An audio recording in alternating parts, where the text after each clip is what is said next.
निवडणुकीनंतरच्या सत्तेच्या वाटपाला आता चांगलाच रंग चढू लागला आहे. आमचा देखील स्ट्राईक रेट चांगला आहे. भाजपने ही मागणी केलेली आहे. मागणी प्रत्येकजण करत असतो, परंतु हा निर्णय शिवसेना आणि भारतीय जनता पार्टीचे वरिष्ठ नेते देवेंद्र फडणवीस आणि एकनाथ शिंदे घेतील. त्यामुळे त्यावर प्रतिक्रिया देणं उचित ठरणार नाही, असं खासदार नरेश म्हस्के यांनी म्हटलं आहे. 66चं संख्याबळ लागतं, आमच्याकडे 10चं संख्याबळ जास्त आहे. आमच्या 75 नगरसेवकांमध्ये आणखी संख्या वाढण्याची शक्यता आहे.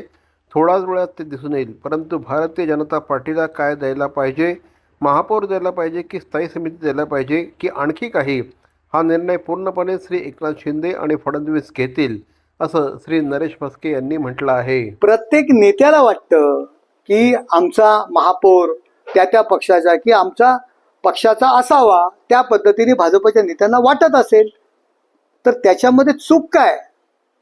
ॲज अ पक्ष म्हणून त्यांना वाटत असेल. मलाही वाटतं की सर्वत्र ठिकाणी आमचा महापौर असावा, म्हणून ते शक्य आहे का? शेवटी निवडून आणणारे जे नगरसेवक आहेत त्यांच्या संख्येवरती महापौर ठरतो आणि पक्षाचे नेते जो निर्णय घेतात त्यावरती महापौर ठरतो. देवेंद्रजी, एकनाथ शिंदे साहेब जो निर्णय घेतील तो आम्हाला मान्य असेल.